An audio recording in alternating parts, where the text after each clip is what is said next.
موجود لا إله إلا الله لا إله إلا الله معبود لا إله إلا الله لا إله إلا الله مقصود لا إله إلا الله لا إله إلا الله عظيم لا إله إلا الله دائم لا إله إلا الله لا إله إلا الله سيدنا محمد رسول الله صلى الله عليه وسلم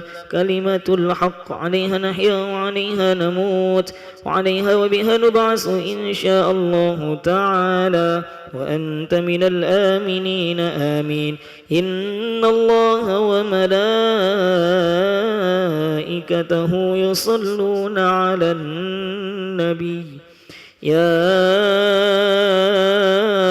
أيها الذين آمنوا صلوا عليه وسلموا تسليما اللهم صل وسلم وبارك عليه وعلى آله الفاتحة إلى حضرة النبي المصطفى محمد صلى الله عليه وآله وسلم وعلى آله وأصحابه وأزواجه وذريته وأهل بيته وجميع الحفاظ الكرام وخصوصا الشيخ عبد القادر الجيلاني وخصوصا أبو سيد محمد بن علوي المالكي الحسني وأصولهم وفروعهم ثم إلى أستاذنا ومربينا الحبيب أحمد بن عبد الله الحبشي والحبيب عبد الرحمن بن عبد الله الحبشي ثم إلى خصوصا سيد الحفاظ الكرام كي هجي كياغوس عبد الرئيس الصديق الحافظ وكي هجي دهلان سعد كنديس وكي هجي شازيلي مصطفى وكي هجي أدلان علي وكي هجي زين شكري وكي هجي أحمد توفيق أسنوري وكي هجي صالح ناسبان بن هجي أنوار ناسبان ثم إلى خصوصا سيد الحفاظ الكرام أستاذنا ومربينا أبويا كي هجي كياغوس أحمد نواوي دنشي الحافظ بن ويغوس دنشي Kemas Junaidi Azhari Al-Hafidh bin Kemas Azhari Nanguni Al-Habib Mahdi bin Muhammad Syahab Summal Fatiha bin Yati Syifa Asmilawati binti Jafri Bismillah Syifaan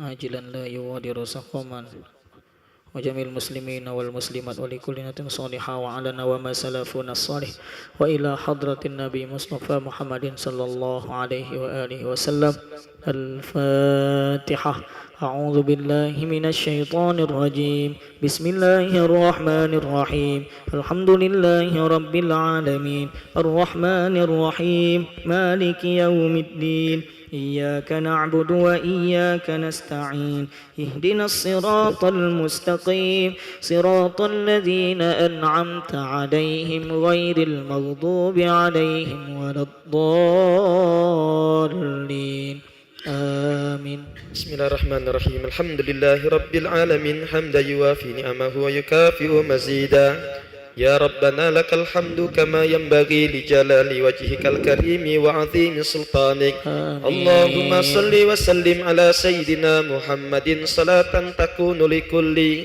عسر يسرا ولكل هم فرجا ولكل داء دواء ولكل سقام شفاء وعلى آله وصحبه وبارك وسلم ربنا ظلمنا أنفسنا وإن لم تغفر لنا وترحمنا لنكونن من الخاسرين ربنا اغفر لنا ولوالدينا وارحمهما كما ربيانا صغيرا ولجميع المسلمين والمسلمات والمؤمنين والمؤمنات الأحياء منهم والأموات إنك سميع قريب مجيب الدعوات ويا قاضي الحاجات اللهم مغفرتك أوسع من ذنوبنا ورحمتك أرجى عندنا من أعمالنا فاغفر لنا وتب علينا إنك أنت التواب الرحيم اللهم يا ميسر يسر يا مدبر دبر يا مسهل سهل سهل علينا كل عسير بجاه بشير النذير ربنا تقبل منا إنك أنت السميع العليم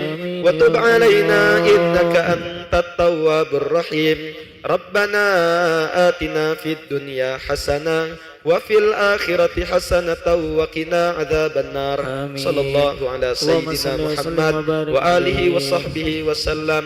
سبحان ربك رب العزة عما يصفون وسلام على المرسلين والحمد لله رب العالمين. بسر الفاتحة. أعوذ بالله من الشيطان الرجيم. بسم الله الرحمن الرحيم. الحمد لله رب العالمين. إياك نعبد وإياك نستعين. اهدنا الصراط المستقيم صراط الذين أنعمت عليهم غير المغضوب عليهم ولا الضالين. آمين. آمين يا الله. آمين يا رحمن. آمين يا رحيم. آمين يا مجيب السائلين. ولا حول ولا قوة إلا بالله العلي العظيم. اللهم بحق الفاتحة وبسر الفاتحة وبكرمة الفاتحة وبنور الفاتحة وبمعجزة الفاتحة أن ترزقنا وصحة وسلامة وعافية في الدين والدنيا والآخرة. افتح لنا باب الخير واجعل لنا من أهل الخير. يا من وفق أهل الخير الخير وعناهم عليه وفقنا للخير وإنا عليه. الذين دعواهم فيها سبحانك اللهم وتحيتهم فيها سلام وآخر دعواهم أن الحمد لله رب العالمين. تقبل الله منكم.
Assalamualaikum warahmatullahi wabarakatuh.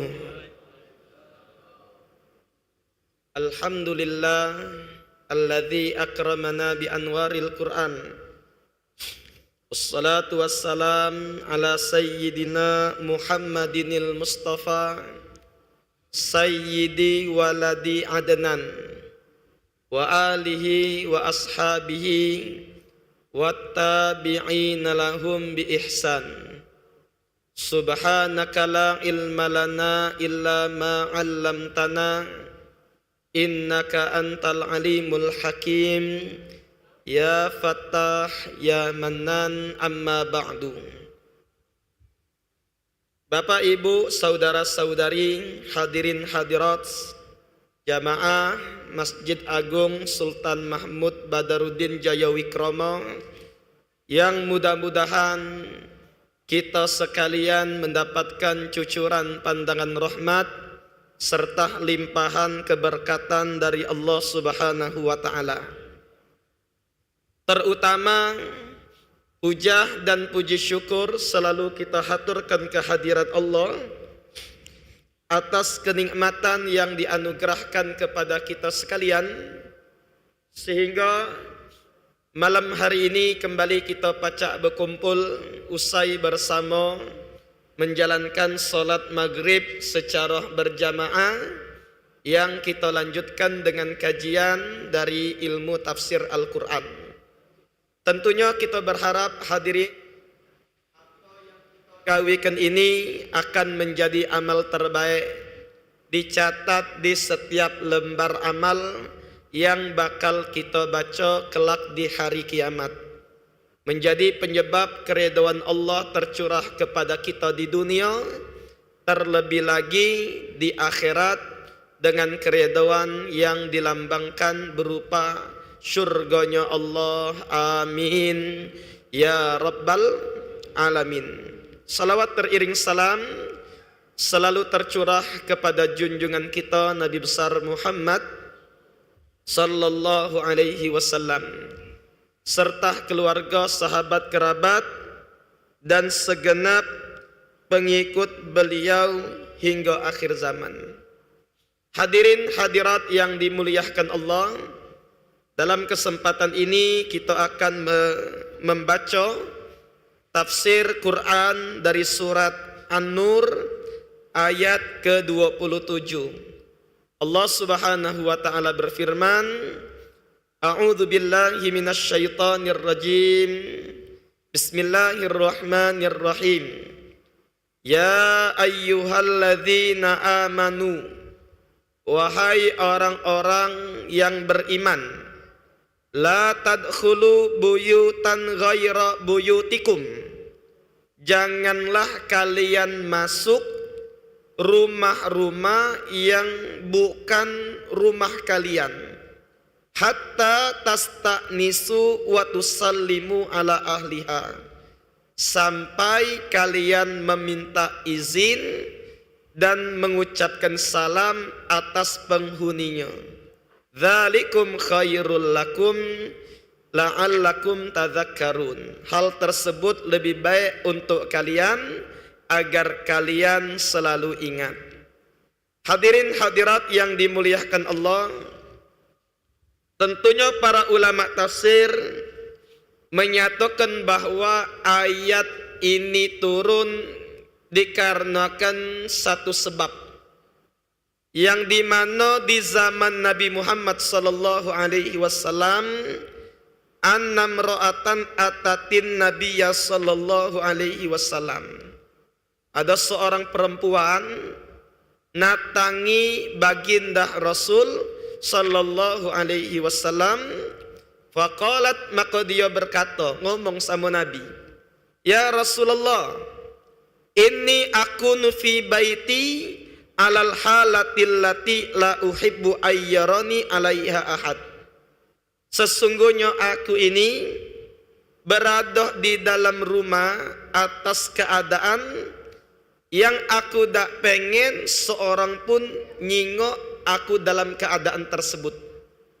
Wala walid wala walad, bahkan seorang wong tua ataupun anakku nyingok aku dalam keadaan tersebut, aku tak pengen.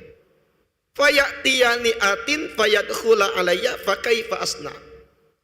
Sehingga suatu saat ketika ada wong yang datang ke rumahku, tiba-tiba masuk, maka bagaimana yang seharusnya aku gawe ke? Panazalatil ayatul karimah, maka diturunkanlah ayat yang mulia ini. Maka Allah Subhanahu wa taala memberikan kepada kita sekalian umat Islam, walaupun khususnya ayat ini diturunkan di masa baginda Nabi besar Muhammad sallallahu alaihi wasallam, tapi pelajarannya, hikmahnya itu untuk umum sekalian umat Islam. Yang mana Allah Subhanahu wa taala menyatakan, wahai orang-orang yang beriman, jangan masuk dalam rumah yang bukan rumah kali. Sampai kapan?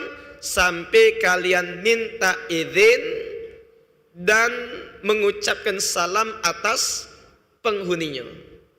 Jadi kata para ulama, ayat ini adalah ta'dibul minal maula. Ta'diban minal maula, sebagai pengajaran adab dari Allah Subhanahu wa taala untuk kita. Bagaimana selayaknya tetap menjaga tata krama, khususnya kita saat mengunjungi rumah seorang. Apakah itu rumah keluarga kita atau bukan rumah keluarga kita? Tetap akhlak ini, tata krama ini harus dijaga.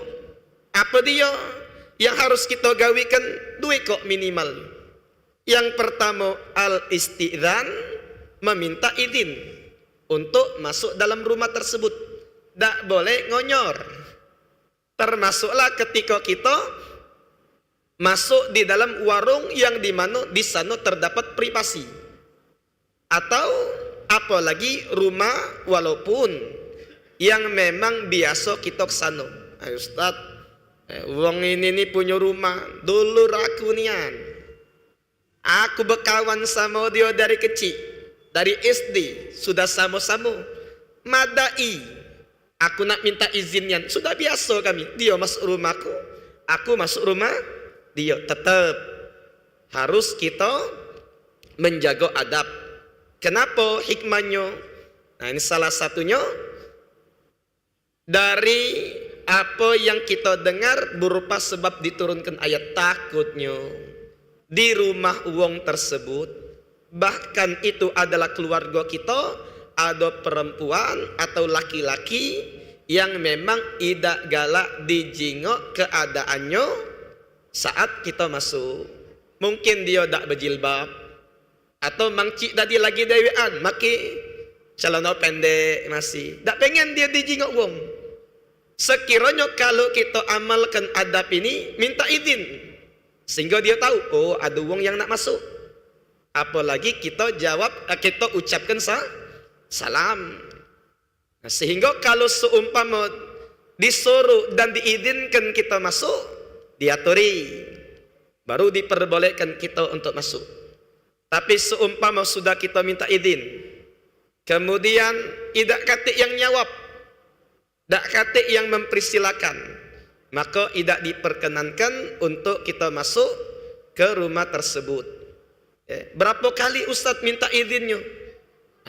Sebagian ulama, dan ini dipakai di dalam madhab kita Imam Syafi'i, 3 kali. Seperti yang pernah dipraktekkan oleh baginda Nabi besar Muhammad sallallahu alaihi wa alihi wasallam, dan diucapkan oleh beliau di dalam hadis Abu Musa al-Ash'ari, bahwa beliau menyatakan bahwa Nabi sallallahu alaihi wasallam itu menyatakan, idza sta'dzana ahadukum salatan falam yu'dzan lahu falyarji. apabila di antara kalian sudah meminta izin untuk masuk ke rumah orang 3 kali, kemudian idak katik juga yang nyawab, idak katik yang mempersilakan, maka hendaklah dia ulang. Dan ini sebenarnya ada kejadian beliau dengan Sayyidina Umar bin Khattab radhiyallahu taala anhuma, yang mana dia itu cerita, kuntu jalisan fi majlisin min majalisil ansor, faja'a Abu Musa faza'an faqulna lahu ma afza'aka. Jadi kata Abu Sa'id Al-Khudri nyerita ke, aku ni duduk di satu majlis dari majlis-majlis tempat duduknya orang Ansor, sehingga tak lama dari situ ada sahabat Abu Musa Al-Ash'ari. Dia ini datang dalam keadaan kayak ketakutan, sehingga fakulna lahu ma'ab za'aka, apa yang membuat engkau takut? Tidak biasanya dia datang dalam keadaan ngeri. Maka dia ngomong, amrani Umar an atiyahu fa'ataituhu. Aku ni disuruh oleh Sayyidina Umar untuk mendatangkan kepada dia seorang. Apa ceritanya? Fasta'dzantu thalathan falam yu'dzan li faraja'tu. Aku ni datang ke dia minta izin untuk masuk. 3 kali aku minta izin, tidak katik yang nyaut. Maka aku balik. Ketika aku balik dipanggil oleh dia. Kata Sayyidina Umar, ma mana'aka an ta'tiyani. Apa yang menghalangi engkau untuk mendatangiku? Faqultu qad ji'tu fasta'dzantu thalathan falam yu'dzan li. Aku ni sudah minta izin wahai Amirul Mukminin, tapi tak katik yang ngizinkan aku. Sudah aku notok 3 kali. Maka kata aku, waqad qala alaihi salatu wassalam, aku ni pernah dengar Nabi Muhammad sallallahu alaihi wasallam pernah ngomong sama aku. Apa kata beliau? Apabila salah satu di antara kalian sudah minta izin 3 kali, falam yu'dzan lahu falyarji, tidak diunjuk izin, hendaklah dia balik. Makanya aku balik. Kata Sayyidina Umar, benar ni apa itu kata Nabi? Aku nak minta kepada kau bawa saksi untuk aku. Kalau tidak kau bawa saksi bahwa itu diucapkan oleh Nabi, bahasa kitanya akan kulakukan sesuatu yang tidak mengindahkan. Artinya engkau kata Sayyidina Umar bin Khattab, la'u akibannaka, niscaya aku akan menghukummu. Tentunya Sayyidina Umar di sini bukan beneran, ketegasan beliau agar apa yang diucapkan oleh sahabat ini pacak dipertanggungjawabkan. Sehingga kata para sahabat tadi, wa kuntu asgharahum faqumtu ma'ahu fa akhbartu Umar anna Nabiyya sallallahu alaihi wasallam qad qala dzalik. Aku dulu masih kecil, sehingga aku juga pernah menyaksikan dan mendengar ucapan Nabi sallallahu alaihi wasallam itu. Maka aku bantu Abu Musa tadi biar tidak dihukum. Datang kepada Sayyidina Umar, kemudian minta kebenaran, membeberkan kebenaran kepada dia. Dan sebenarnya ini juga pernah digawikan oleh Nabi ketika beliau ketemu dengan hamba sahaya di pasar, nangis. Inilah keindahan akhlak Nabi. Hamba sahaya itu nangis, didatangi oleh Nabi. Ngapa kau nangis? Kata dia, aku ni disuruh oleh majikan aku untuk beli sesuatu. Duit yang ku bawa itu hilang. Bingung aku, nak balik kaget dimarahi oleh majikanku. Aku natap sini, kaget aku ke sana terlambat, kena marah pula. Ya sudah kata Nabi, ini aku duit, inilah adonya. Kau belikanlah keperluan apa yang disuruh. Dibelikannya, masih nangis dia. Mengapa nangis lagi? Kata hamba sahaya itu, aku sudah beli ini memang lepas dari marahan majikan, tapi aku balik terlambat, lo kak kena marah lagi.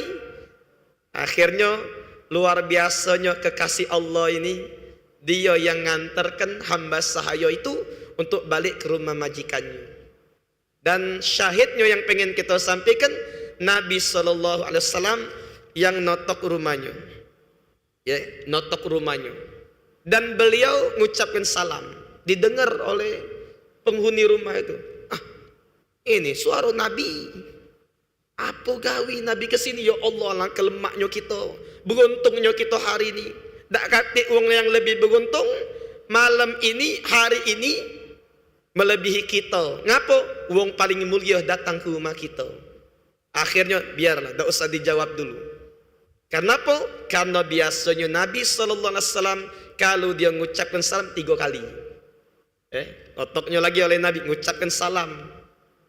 Ya, diam, tak usah dijawab. Akhirnya ketiga kali, Assalamualaikum warahmatullahi wabarakatuh. Waalaikumsalam warahmatullahi. Ya Allah ya Rasulullah, ala kesenang kami kata Nabi, kado kamu. Ngapa kamu tidak jawab dari? Oh ya Rasulullah, kami ini pengen lebih banyak lagi salam darimu yang kau ucapkan kepada kami. Kalau kami jawab pertama tadi, habis selesai. Sehingga kami biarkan, kami tahu engkau tidak mengucapkan salam kecuali 3 kali. Kalau tidak dijawab kau balik. Sehingga apa keperluanmu ya Rasulullah? Ini aku ketemu tengah jalan. Punya kamu bukan ini? Hamba saya. Iya ya Rasulullah. Ngapa emangnya ngapa dia? Ya karena dia tadi ke pasar kamu suruh kan, duitnya hilang. Nak balik takut kamu marahi. Nah jadi aku ganti duitnya. Ngapa sehingga engkau sampai ke sini? Aku nganter dia. Dia ini telat. Kayak kamu marahi pula. Maka aku hari ini ngenjuk syafaat ke dia, biar kamu tak usah marahi. Akhirnya Rasulullah, kalau wong ini menyebabkan engkau datang ke sini, mulai hari ini dia bebas karena Allah. Sebagai hadiah kedatanganmu ke rumah kami. Nah, ini syahidnya apa?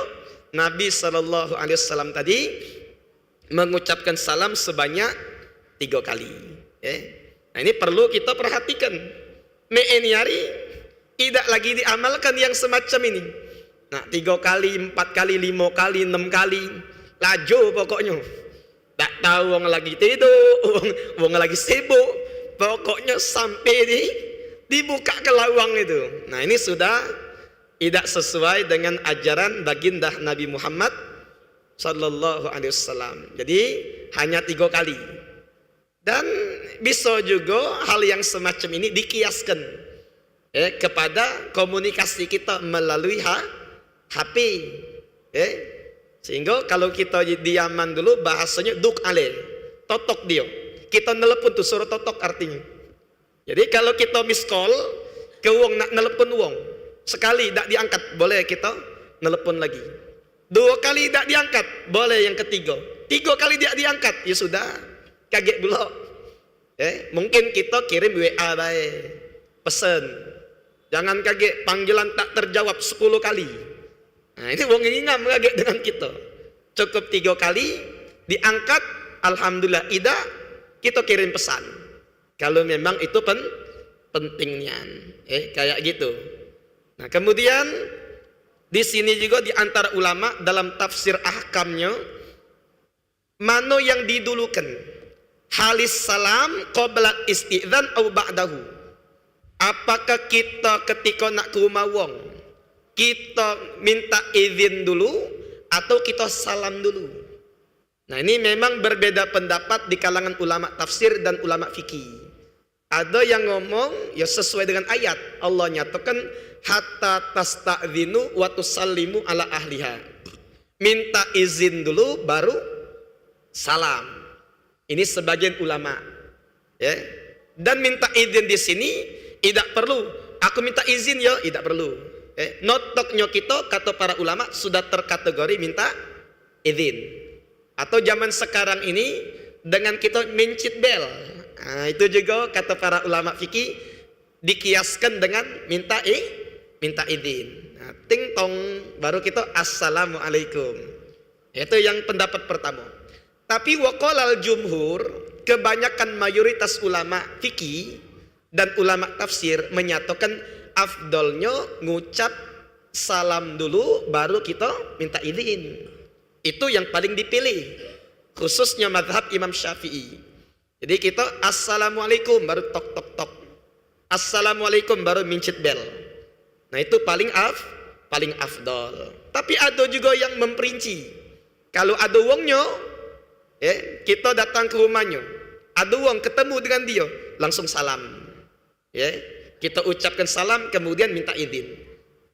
Tapi kalau tak kati wongnya, ya sudah, minta izin dulu, baru jawab salam. Minta izin dalam artian boleh kita mincit bel tadi, atau kita notok sebagai isyarat untuk kita minta izin, kemudian kita ngucapkan salam. Dan ini yang dipilih oleh para guru-guru kita.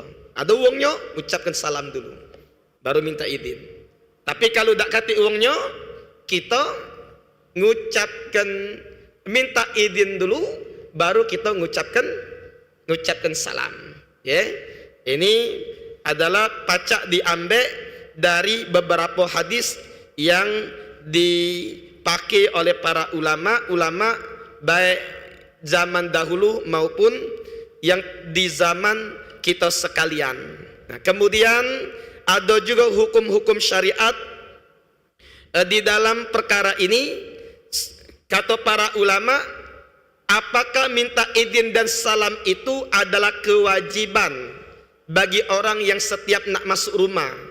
Maka zahirul ayat annahu la budda qabla dukhul min isti'dzan wassalam. Secara zahir ayat ini menyatakan hukumnya wajib.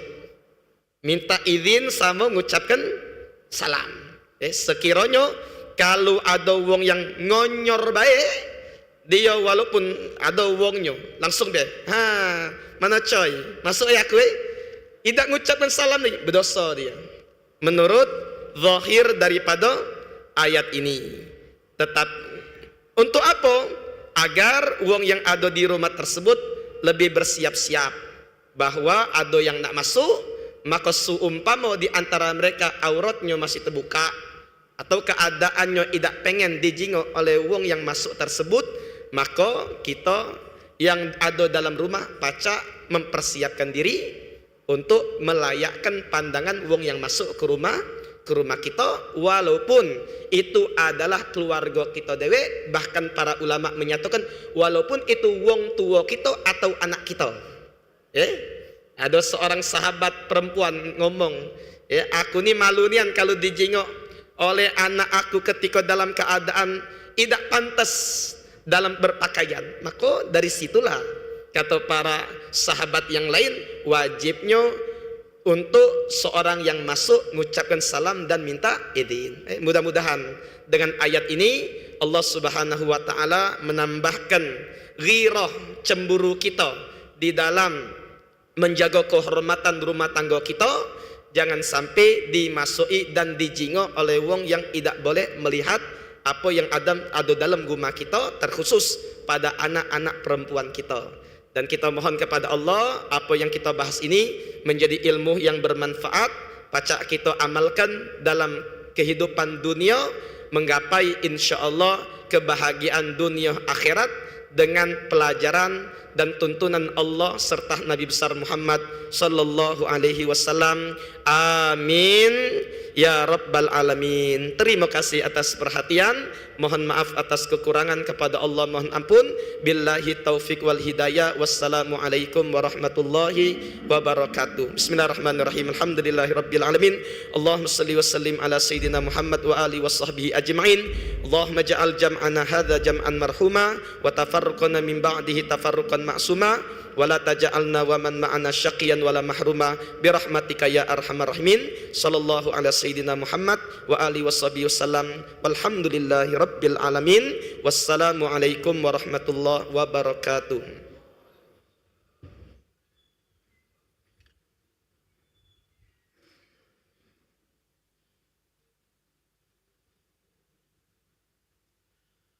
Allahu akbar,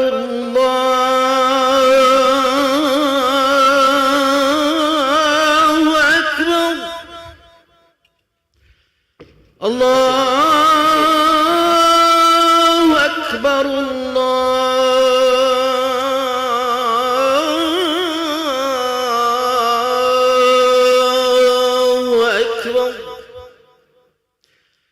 أشهد أن لا إله إلا الله.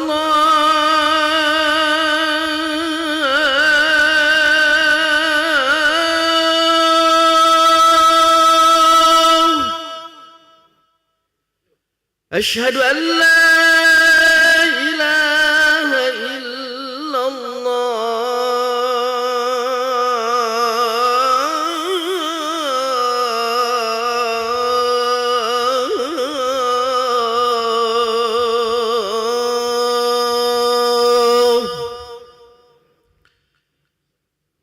أشهد أن محمدًا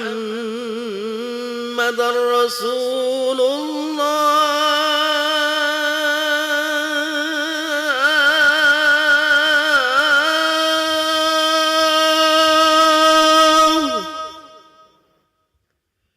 أشهد أن محمدًا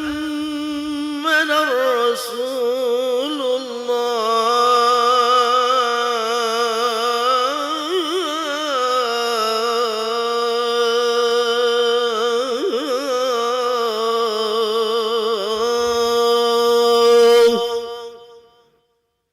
حي على الصلاة.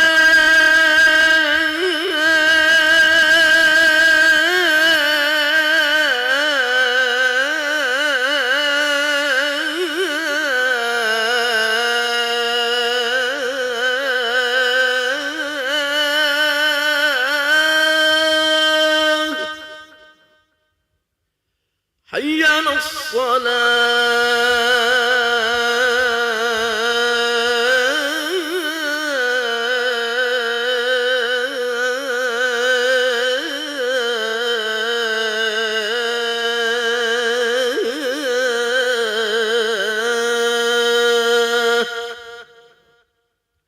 حي على الفلاح.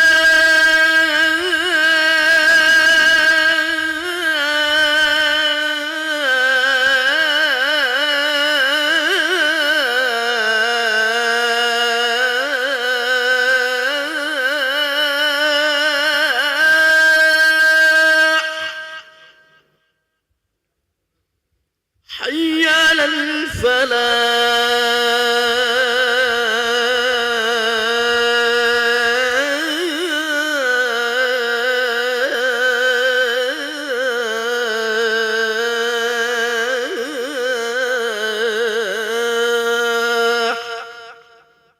الله أكبر الله أكبر. لا إله إلا الله.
Bismillahirrahmanirrahim. Assalamualaikum warahmatullahi wabarakatuh. Alhamdulillahi rabbil alamin. Allahumma salli ala sayyidina Muhammad wa ala ali sayyidina Muhammad. Amma ba'du. Jamaah salat Isya yang dirahmati Allah Subhanahu wa taala, selamat datang, ahlan wa sahlan wa marhaban bihururikum fil Masjid Sultan Mahmud Badarudin Jaya Wikromo Palembang. Hari ini hari Senin tanggal 7 Rabiul Akhir 1447 Hijriah bersamaan dengan 29 September 2025 Miladiah. Mari bersama kita melaksanakan salat Isya berjamaah. Adapun selaku petugas pada hari ini telah kita dengarkan kumandang azan oleh muazzin Al-Ustadz Ahmad Fitraya di SPDI, dan salat Isya akan diimami oleh Al-Ustadz Kemas Abdurrahman Huzaifi Al-Hafiz. Untuk ketertiban dan kenyamanan dalam beribadah, jamaah diharapkan untuk tidak mengaktifkan handphonenya, dan barang-barang milik jamaah harap dijaga sendiri atau dititipkan pada tempat yang telah kami sediakan. Serta kami menghimbau kepada para jamaah untuk berniat itikaf ketika memasuki masjid dan dapat mengikuti rangkaian zikir dan doa bersama imam sampai selesai. Demikianlah harap dimaklumi. Atas perhatiannya kami pengurus Masjid Sultan Mahmud Badarudin Jaya Wikromo Palembang mengucapkan terima kasih. Selamat menunaikan salat Isya berjamaah. Semoga Allah Subhanahu wa taala menerima amal ibadah kita. Amin ya rabbal alamin. Wallahul muwafiq ila aqwamit thoriq. Wassalamualaikum warahmatullahi wabarakatuh. الله أكبر الله أكبر أشهد أن لا إله إلا الله أشهد أن محمدا رسول الله حي على الصلاة حي على الفلاح قد قامت الصلاة قد قامت الصلاة الله أكبر الله أكبر لا إله إلا الله لا إله إلا الله سيدنا محمد رسول الله صلى الله عليه وسلم. Sauf aqimu sufufakum fa inna taswiyatas sufu min tamamis shalah. Luruskan dan rapatkan saf. Saf yang kosong diisi terlebih dahulu. Rabbi ja'alna muqimas salati wa min zurriyyatina rabbana wa taqabbal du'a. Bismillahirrahmanirrahim. Qul a'udzu birabbin nas malikin nas ilahin nas min syarril waswas alladzi yuwaswisu fi sudurin nas minal jinnati wan nas wa innahu la haula wala quwwata illa billahi al-'aliyyil 'azim. Rabbi a'udzu bika min hamazati syayatin wa a'udzu bika rabbi an ta'alaika. Shalli fardhan li syai' arba'a rakatin mustawa. Dan imaman lillahi ta'ala. Allahu akbar.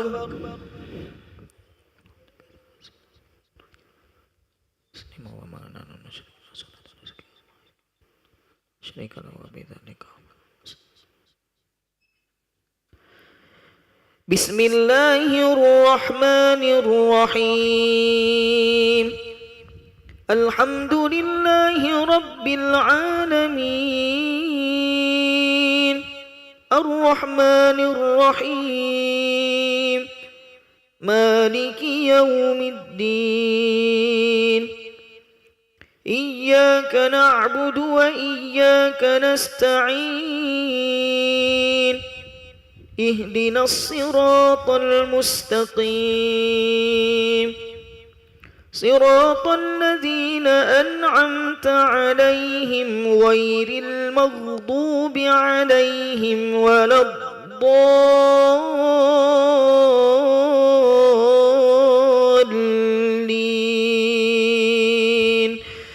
آمين.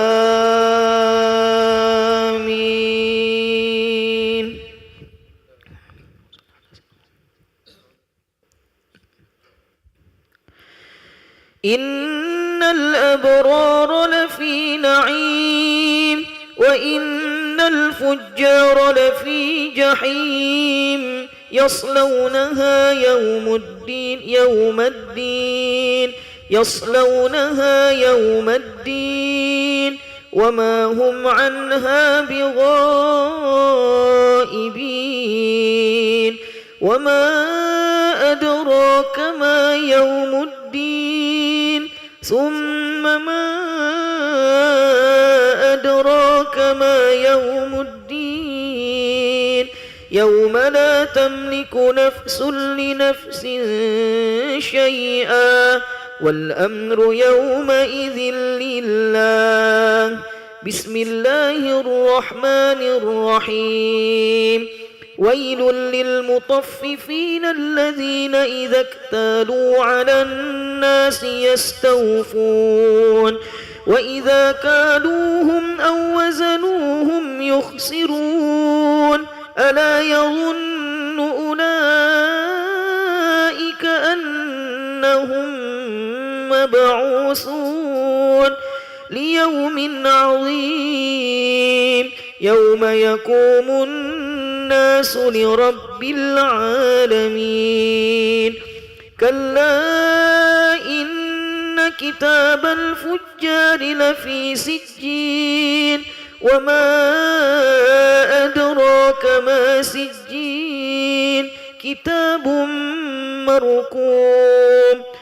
ويل يومئذ للمكذبين الذين يكذبون بيوم الدين وما يكذب به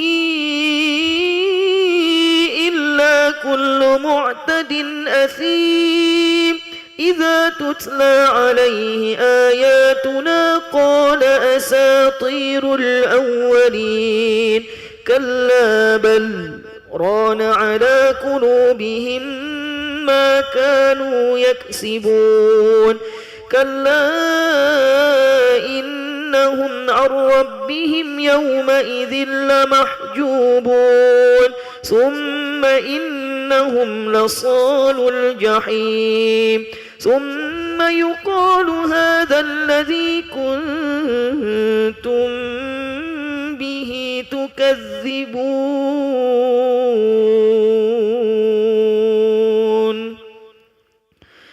الله أكبر.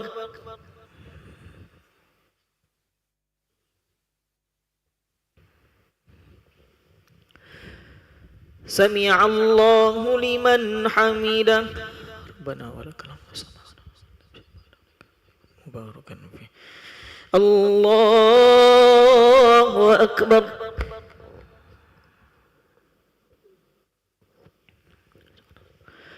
الله أكبر.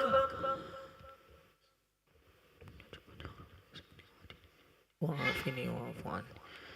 الله أكبر.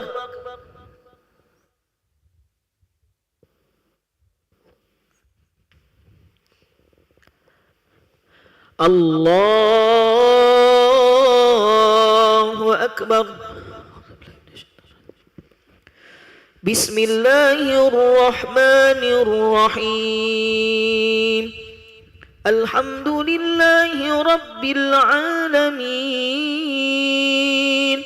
الرحمن الرحيم مالك يوم الدين.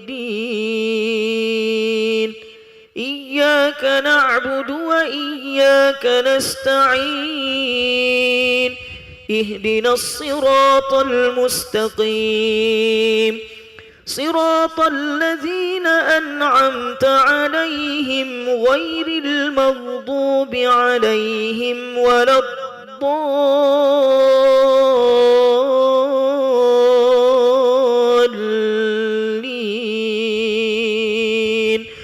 آمين.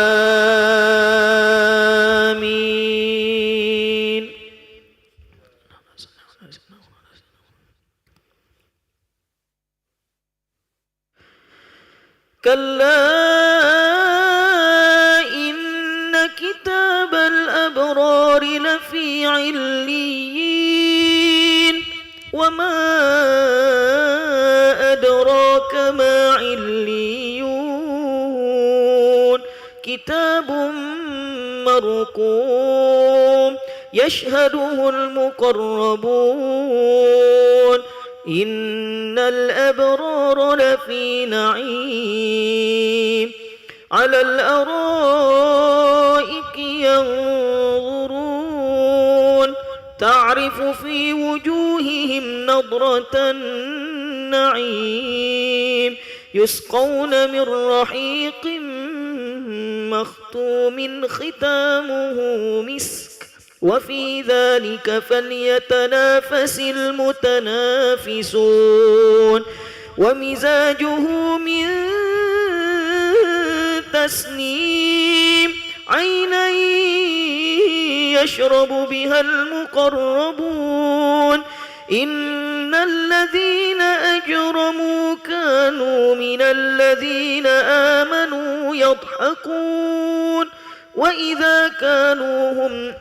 وإذا مروا بهم يتغامزون وإذا انقلبوا إلى أهلهم انقلبوا فكهين وإذا رأوهم قالوا إن هؤلاء لضالون وما أرسلوا عليهم حافظين فاليوم الذين آمنوا من الكفار يضحكون على الأرائك ينظرون هل ثوب الكفار ما كانوا يفعلون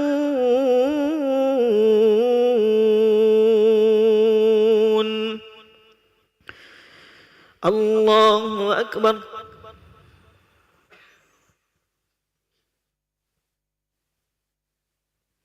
سمع الله لمن حمده ربنا ولك الحمد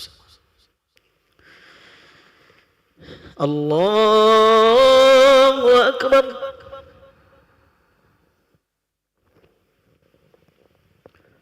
الله أكبر وعافني واعف عني الله أكبر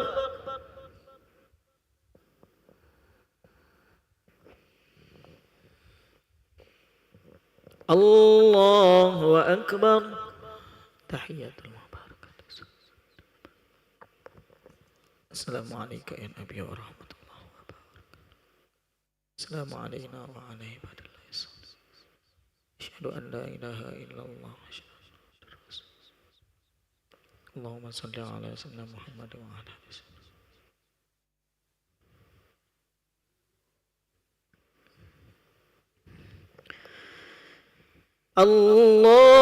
الله أكبر بسم الله الرحمن الرحيم الحمد لله الرحمن الرحيم مالك يوم الدين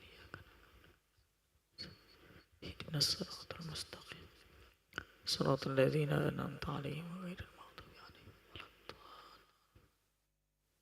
آمين الله أكبر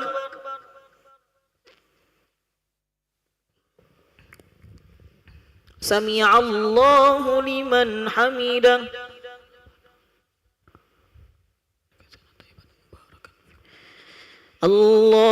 الله أكبر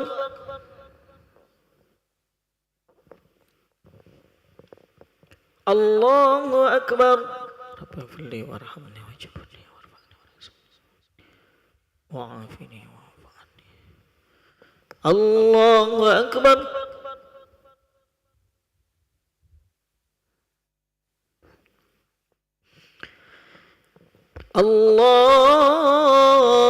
الله أكبر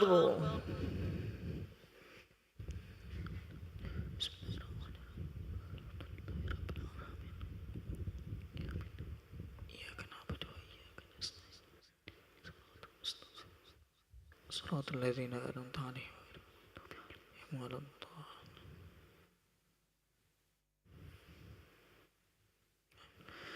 الله أكبر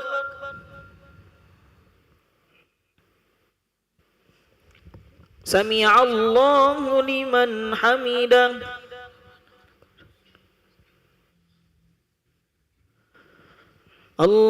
الله أكبر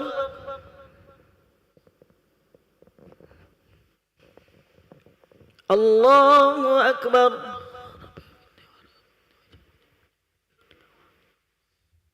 وعافني واعف عني.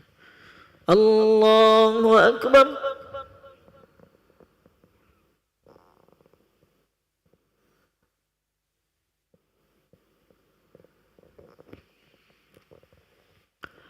الله أكبر. تحياتul mubarakatuh. Assalamu alaikum ya Nabi wa rahmatullah. Assalamu alaikum wa ala ibadillah. Asyhadu an la ilaha illallah. Asyhadu anna Muhammadar Rasulullah. Allahumma salli ala sayyidina Muhammad wa ala ali sayyidina. Barik ala sayyidina Muhammad. Kama barakta ala sayyidina Ibrahim wa ala fil alamin innaka Hamidum Majid.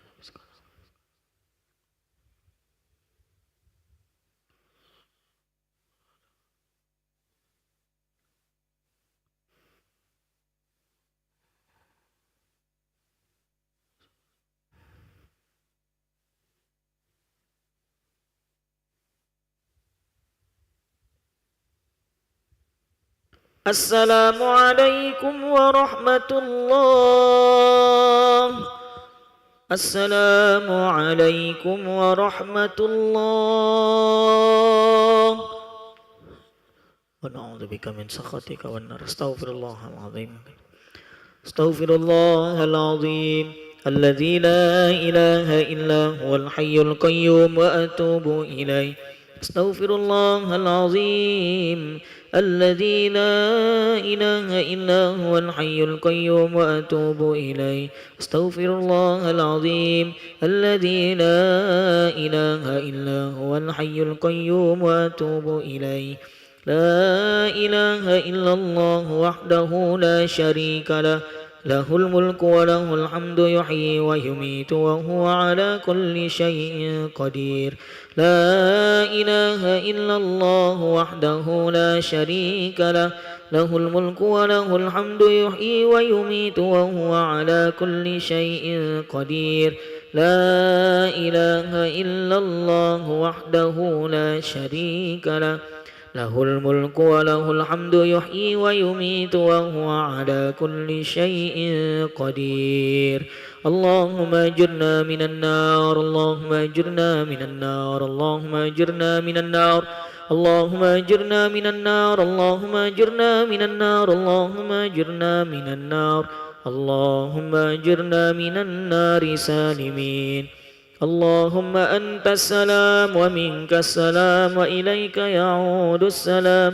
فحينا ربنا بالسلام وأدخلنا الجنة دار السلام. تباركت ربنا وتعاليت يا ذا الجلال والإكرام. أعوذ بالله من الشيطان الرجيم. بسم الله الرحمن الرحيم. الحمد لله رب العالمين الرحمن الرحيم مالك يوم الدين. إياك نعبد وإياك نستعين. اهدنا الصراط المستقيم صراط الذين أنعمت عليهم غير المغضوب عليهم ولا الضالين. آمين. وإلهكم إله واحد لا إله إلا هو الرحمن الرحيم. الله لا إله إلا هو الحي القيوم لا تأخذه سنة ولا نوم له ما في السماوات وما في الأرض. من ذا الذي يشفع عنده إلا بإذنه. يعلم ما بين أيديهم وما خلفهم ولا يحيطون بشيء من علمه إلا بما شاء. وسع كرسيه السماوات والأرض ولا يؤوده حفظهما وهو العلي العظيم. بسم الله الرحمن الرحيم. قل هو الله أحد الله الصمد لم يلد ولم يولد ولم يكن له كفوا أحد. بسم الله الرحمن الرحيم. قل هو الله أحد الله الصمد لم يلد ولم يولد ولم يكن له كفوا أحد.